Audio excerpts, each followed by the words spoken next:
wananchi, maendeleo ya Roreni, ama kuna kazi nyingine jamani ya Deputy President? So mimi nawahakikishia kwamba hiyo TVET itakamilika, the remaining 60 million tutashikana nao viongozi, tuende tuisukume itoke hiyo TVET ijengwe na ikamilike katika mwaka huu ambao tuko nao. Na vile vile tukimaliza ujenzi wa hiyo TVET tutawajengea pia wale wanafunzi pale hostels ama manyumba ya kulala. Ndio hatutaki tena wanafunzi kukaa mbali na chuo, kwa sababu wakienda mbali na chuo, hapo ndio wanaingiliana na madawa ya kulevya na pombe, alafu masomo yao inaharibika. And already we have money.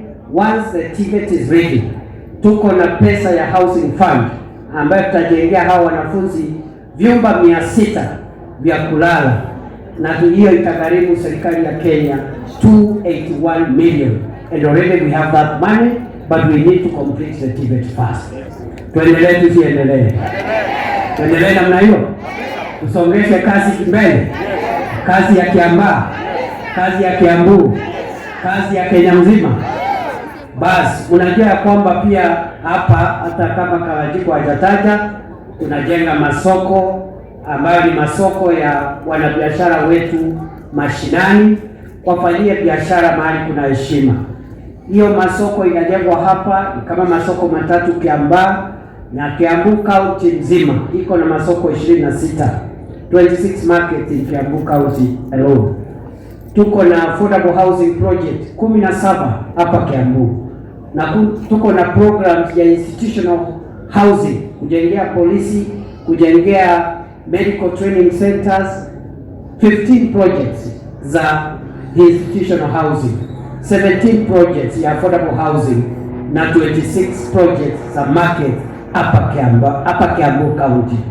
Na ukiona ile pesa serikali inatumia hapa Kiambu County kwa hiyo programs 3, program ya affordable housing, program ya markets, programs ya hostels na institutional housing, the total amount of money to be spent in Kiambu County alone will be 70 billion Kenya shillings. Hiyo sio kazi ya rais. Jambo la nne, mnajua ya kwamba hapo awali wananchi wengi hawajakuwa na bima ya afya.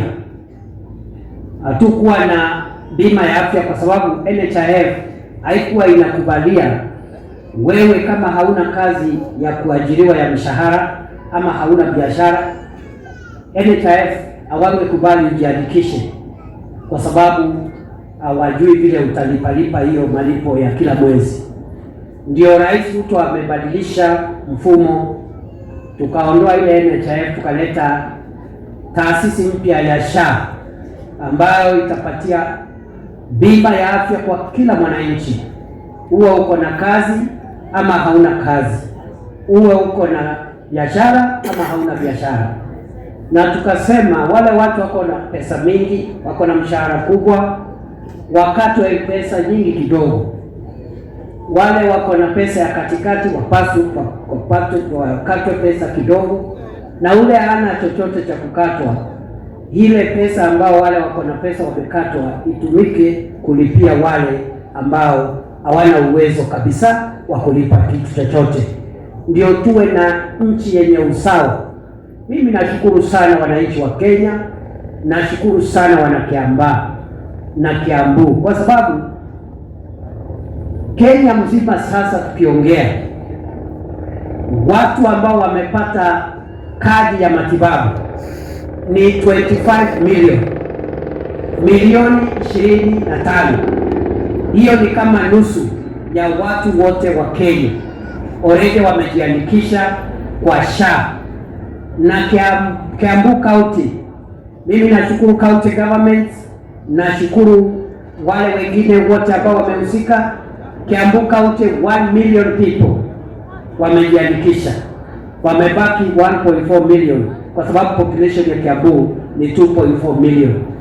Nusu ya Wakenya 25 million wako na kadi ya matibabu, na ndio tunasema tuendelee na hiyo 2 term, ndio tutoe idadi ya watu ambao wako na kadi ya matibabu ambao 2022 walikuwa only 8 million under NHIF, sasa under SHA ni 25 million na wanaendelea kujiandikisha kila siku. Ndio by the time hiyo 2 term ishe tuwe na Wakenya milioni 55 wote wako na kadi ya matibabu jameni, ya kupunguza gharama ya hospitali. Tuache kuuza mashamba na kufanya harambee, tupunguze gharama ya matibabu. Tuendelee tusiendelee? Tuendelee namna hiyo? Ni kazi si kazi? Ni kazi si kazi? Vile vile jambo la 5 labda la mwisho ni maneno ya kutafutia vijana wetu kazi. Vijana wengi katika taifa letu la Kenya hawana kazi, na hii tatizo tumekuwa nalo limerundikana, ni shida ya mrundikano wa miaka zaidi ya 60. Kila mwaka vijana wanaongezeka ambao hawana kazi, na ndio unaona ya kwamba tumekuja na programs 3-4 hivi ya kupunguza idadi ya vijana ambao hawana kazi. Program ya kwanza, unajua ya kwamba tumeongeza idadi ya watu ambao tunaandika katika public service, sana walimu. Hapo awali tulikuwa tunaajiri walimu kama 5,000 kila mwaka, na since independence until now we only have 300,000 teachers who have been employed, na kuna watu wengi wamehitimu lakini hawana kazi. But in the last 2 years tumeajiri walimu 76,000 in 2.5 years, 76,000 teachers, and in December we'll employ another 24,000 to make it 100,000 to reduce the number of jobless teachers we have in our country. By December this year, this administration will have employed 30% of all the teachers ever employed in Kenya since 1963. Between 1963 and 2022, serikali hizo zote zilikuwa zimeajiri walimu 300,000.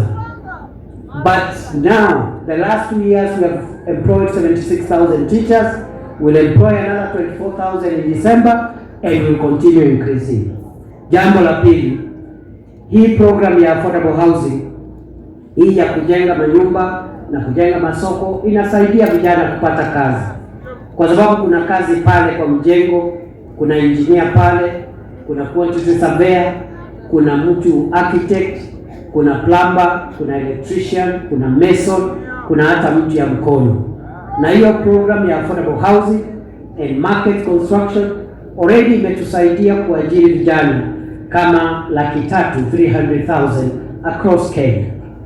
Vile vile tunajenga ICT hubs kuongeza idadi ya vijana ambao wanapata kazi mtandaoni. Na mwisho tunaongeza pia ama tunarudisha ile program ilikuwa imesimama miaka kadhaa imepita ya kazi mtaani, ambayo rais amesema kuanzia mwezi huu turudishe kazi mtaani ili tupee nafasi vijana wengi zaidi nafasi ya kazi. Tuendelee tusiendelee? Turudishe kazi mtaani, tulete kazi mtandaoni na kazi mtaani na kazi kwa mjengo, kazi kila mahali. Iko hata program nyingine inaitwa kazi majuu ya wale vijana ambao wanapata kazi nje ya nchi. Na hiyo kazi majuu in the last 2 years tumesaidia vijana zaidi ya 400,000 young people to get jobs abroad. The government has directed the Youth Enterprise Fund to support young people who get jobs abroad. If they don't have money to pay for the air ticket, medical cover, or to get a passport, they will get support from the Youth Enterprise Fund so that that contract they have gotten abroad does not get lost because of lack of money ya tikiti ya ndege, ya mambo ya medical cover, ama kukosa pesa ya kwenda kutafuta passport. Tuendelee tusiendelee? Tuendelee namna hiyo? Kwa hivyo those are the programs we are doing, and step by step step by step we will continue reducing the number of young people who don't have job opportunities in our midst. Mwisho kabisa nimalizie kwa kusema ya kwamba unajua Kawanjiko hapa amesema pia kuna barabara zingine alikuwa amesukuma hapo na ikajengwa kupitia hii serikali, Mushaga, Kajafa na barabara zingine about 47 kilometers. I remember I came here to bring the contractor. Nisirikuwa hapa last year. Hizo barabara ambazo zinajengwa hapa Kiambaa toto barabara kidogo nyingi, it's about 47 kilometers at a cost of 3 billion shillings. Na pia kuna Northern Bypass ambayo serikali imesema ikamilishwe. Cabinet imepitisha 2 months ago ama last month ile Northern Bypass tukamilishe, ndio hii sehemu yote ifunguke maneno ya biashara. Kwa hivyo mambo ni mengi, wakati ni mfupi, ndio unaona sisi tuna focus na kazi. We are not bothered. Kuna watu wanataka tuingie kwa siasa na tunawaambia wakati wa siasa unakuja, there is no problem. Hakuna mtu anaogopa siasa. Sisi zote tumekuwa siasa, hatujaanza jana. Tumekuwa siasa more than 20 years. Wengine zaidi. So wakati wa kampeni kifika tutanyoroshana maneno ya kampeni. Lakini kwa sasa hatutaki kuvurugana maneno ya siasa. Tunataka kusukuma KMTC ya Kiambaa ikamilike. Tunataka kusukuma ile polytechnic hapa TTI ya Wanguni ikamilike. Tunataka hizo barabara Mheshimiwa Kawanjiko ameomba tuongeze ijengwe ama namna gani? Lakini wakati wa kampeni kifika tuingie kiwanja, kila mtu atoe rekodi yake. Kwa sababu hakuna mtu hajakuwa kiongozi. Kila mtu atuambie siku ile alikuwa kiongozi, nini alileta hapa Kiambaa. Ama namna gani? Si hata mimi nitajieleza. Mvikifika hapa mtaniuliza maswali. Ama namna gani jamani? Si wale wengine pia watajieleza. So msiwe na wasiwasi, there is no problem. Hakuna shida, tutishane hapa kidogo na mambo ya bure. Kampeni kifika, kila mtu atatoa rekodi. Na hii mambo ya uchaguzi sio mambo ya vita. Hii ni mambo ya uongozi. Mwenye anachaguliwa anasaidia. Mwenye hajachaguliwa anangojea atachaguliwa siku nyingine. Ama namna gani jamani? Tuendelee tusiendelee? Tuendelee namna hiyo. Kwa hivyo mimi sitaki kuongea kuzidi hapa. Mimi nimekuja hapa kusupport biashara. Nimekuja hapa kusupport wanabiashara wadogo. Sababu wanasiasa wengi wanakuja tu wakati wa kampeni. Lakini sisi tunataka kuja saa hii. Wakati wa kusimama na mwananchi ni saa hii. Hakuna kampeni saa hii, hakuna uchaguzi saa hii, lakini hii ndio wakati wa kusimama na wananchi. Wakati ni sasa, na kama sio sasa ni sasa hivi. Wakati wa kusimama na wananchi ni sasa, na kama sio sasa tuendelee tusiendelee jamani?